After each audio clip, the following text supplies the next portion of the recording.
Hi there, welcome back to today's video. I hope you've hit the subscribe button and you're here back again. If you are, thanks for coming back. If you're brand new, welcome to my little channel.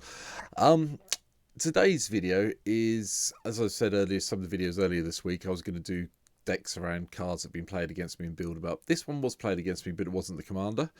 But it really did spike my interest in trying to build something around this particular card. So, without further ado, let me introduce you to Dynaheir, Invoker Adept. 1 blue, red and white for a 4/4 legendary human wizard. Has haste, great. Happy with that. That's not a bad set of stats to start with. And you may activate abilities of other creatures you control as though those creatures had haste. Okay, that's a fun ability. Second one's even more interesting.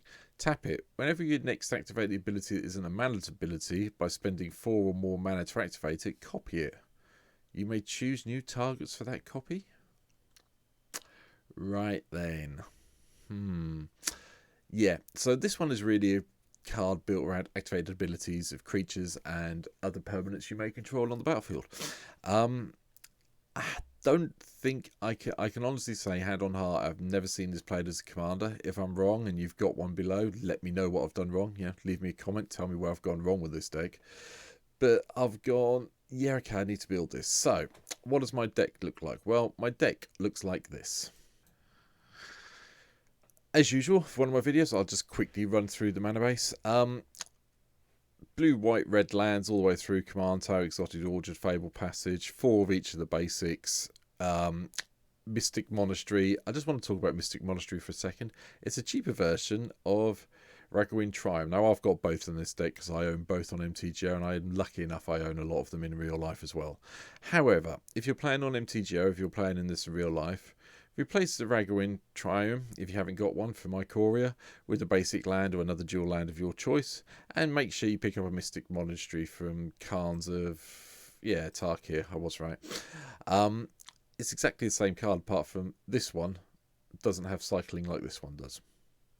And it doesn't have the mana, and it doesn't have the basic land type. So a little bit more, it doesn't help some of the other cards, but at the end of the day, 25, 50p for one of these. £4, $6, guessing-ish, for one of these. Don't know, but I'm just guessing the prices, so bear that in mind. I am playing the temples in this one just for a bit of a change, including Temple of the False God. I'm not playing Field of the Dead. The rest of the ramp is basically the Mox Tantalite, the Soul Talisman, the Soul Ring. We've got Arcane Signet and one of each of the respective diamonds in the right colour. Plus, I always count Solemn Simulacrum as a ramp card nowadays. One thing I do want to point out with this deck is because of you may use the activated abilities those creatures had haste, I have chucked in, just for a tryout, one of each of the Mire. So Goldmere, Ironmere, Silvermere. Just so we can get that extra little bit of mana ramp. Okay, if you haven't got Dynaheir in play when you play these, yeah, you're not getting that. They're just a ramp card that probably gets killed quite easily. But if you've got Dynaheir in play when you play them, basically they cost you 1 mana, so they're not too bad, and they do help you ramp a little bit. So, as you can imagine with this deck, that's kind of the ramp taken care of. If you can imagine with this deck, we do want to have things that have got an activated ability that costs 4 or more, so we can do 2 uses out of them. But just having normal activated abilities helps. So a lot of the creatures have activated abilities, and then we've got some other things that are just here to back us up and hopefully win us the game. So, Source Plowshare is in just I want a bit of targeted removal. Likewise, Cyclonic Rift's in just to keep the board a little bit under control if we can get there. Dramatic Reversal is in just to untap everything. It is possible to do some nice little tricks with some of the things we have, and it also means you've got kind of a mini combat trick going on here, that if you attack with all your attack creatures and your opponents decide to swing back and kill you, you've got 2 mana available. You can untap everything, block it, and be unexpected blocking, so bear that in mind. Timestring Navigator is the first creature I'm going to talk about a little bit more detailed. With Dynaheir in play, if you've got 10 permanents, and you do need 10 permanents, does count itself, so 9 permanents plus this, you get to do this whole nice 2 and 2 blue mana and get an extra turn. Obviously, if you've got Dynaheir in play, you'll tap Dynaheir, get 2 extra turns instead of just the 1. What I will say about Time Stream Navigator is basically a kill on sight card. You need to make sure you've got the 10 permanents in play. Personally, I'd have probably 11 or 12 permanents in play before I played the Time Stream Navigator, and that after you've played the Navigator, you've got Dynaheir in play and the ability instantly to go and put it on the bottom of your library and get those 2 extra turns. Do not play this into a board where you're going to get it countered, killed instantly, because it is one of your better cards in the deck and you do need to keep it in play. End of lecture. Right, going on. Dockside Extortionist is a red deck. Talked about this enough. Quain's back, just give us some card draw. Get it as instant speed, which is nice. We don't have to wait for it to come round a turn. Jora, Ageless Innovator's in here as well. You may put 2 Ingenuity counters on her. Then you may put an artifact with mana value X or less from your hand on the battlefield. It's a nice way of ramping out some of the artifacts we've got on the deck, which we'll come to. But yeah, it's just there because I want to try it out, really. League Guildmage has got a 4 mana ability, so you can pay 4 mana and draw 2 cards if you've tapped Dyna to get there. Nin the Pain Artist is also here. Now I'm not 100% sure if this works or not, because I'm trying to do the 4 mana thing. I've got a feeling if I pay X is equal to 3 or 2, this works. We get to Lightning Bolt or shock something and draw some, and they get to draw some cards. I think that's how it works. I'm not 100% sure. If you know better, if you know the rules better than me, let me know down below. Thanks. Nivix Guildmage is nice because we get to do the 4 mana copy target instant or sorcery, which is fantastic. Talked about all the ramp in here. I will point out Illusionist Embracers though. Whenever ability of equipped creature is activated, if it isn't a mana ability, copy it. You may choose new targets for that copy. Yeah.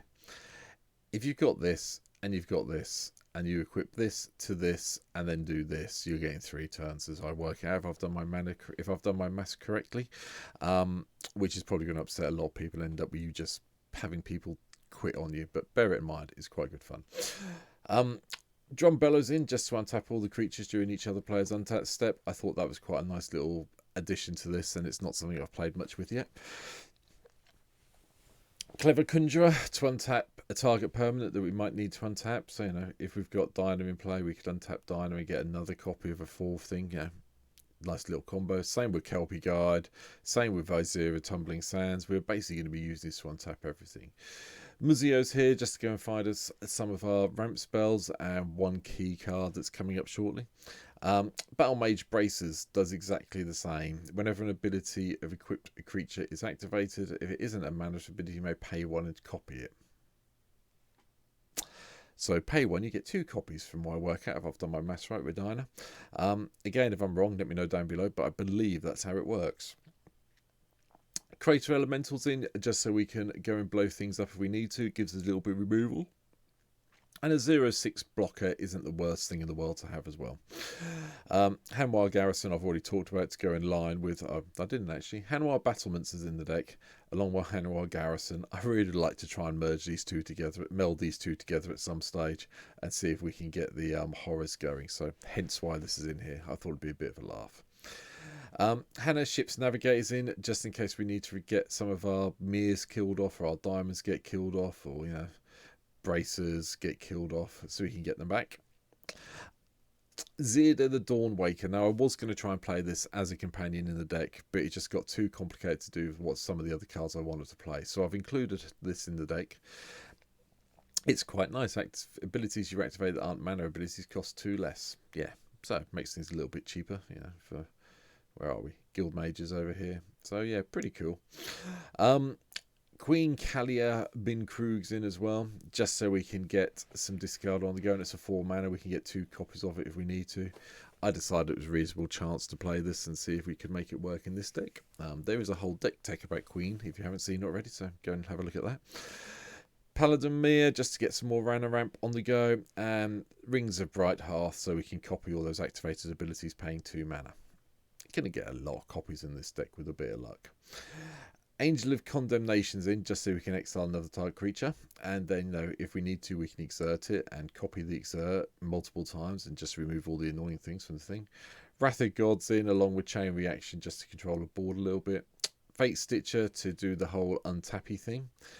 I've included Bomb Squad because I just really wanted to try it out, to be honest. This card goes all the way back to Odyssey, and if we can tap it and put a fuse counter on target creatures, it's going to be quite good fun. And if you can get 4 counters on them and do the 4 damage, yay. It's going to be mildly amusing, especially because the fuse counters will deal damage to your opponent, so you can tap them around and have fun with it. So bear it in mind. If you can do it instantly, yeah, all even more fun. Chain reaction I talked about. Charge was in just to provide a little bit of creature control with the extra fall damage. Hopefully at some stage we might hit the -7.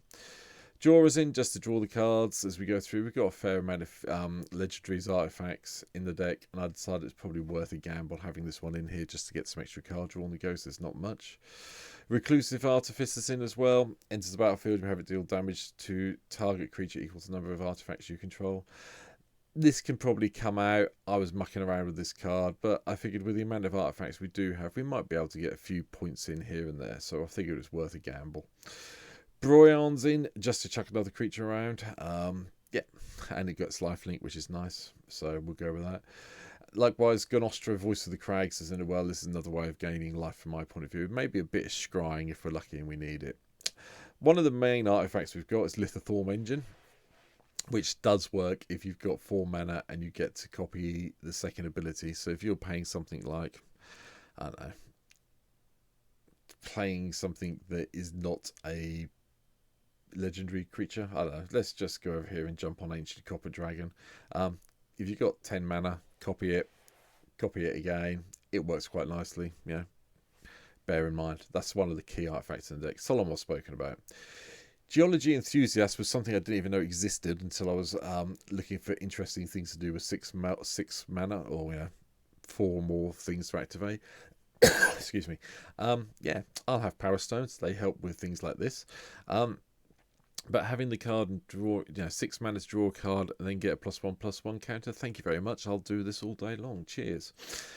Teferi's in because I had a slot left at the end of the game, at the end of the deck build, that I couldn't think of anything else to do, and I figured this Planeswalker is probably one of the more strong ones. Untap, couple of lands, draw a card, get something away, and then we get to the -8, exile anything to upset people. Karangos in as a secondary win condition, just so we can ping things with a bit of luck. And the Ring of 3 Wishes. This was one of the ones I did look at. You can copy the ability. Thank you very much. So 5 mana, get 2 things that you need from your library to your hand. Farewell to control the board. Arkansas the Omnipotent. Now you don't need to copy it and return it twice, but having the ability to play this and draw 3 cards once Dynaheir's in play is very grateful. Thank you. Ancient Copper Dragon, you know what it does by now. Charger Awakening Inferno's in as well, just to get the emblems around on your opponents. The Locust God, you can do 4 mana with this, copy it, draw 2 cards and discard 2 with Dynaheir in play, fine. Niv Mizzet in purely because I wanted Niv Mizzet. The Fire Mind's slightly better because you can just get to instantly tap it and draw the card. But I also played the other Draconius one. I could have played all 3 in this deck, but I decided against it. Ancient Gold Dragon, just to get the smackdown in. And Jingataxis gives people upset very quickly, very rapidly. So there we go. I decided to include Jingataxis. Plus the fact, if we're going to be having all these artifacts come into play, having a copy is not a bad thing to have sometimes.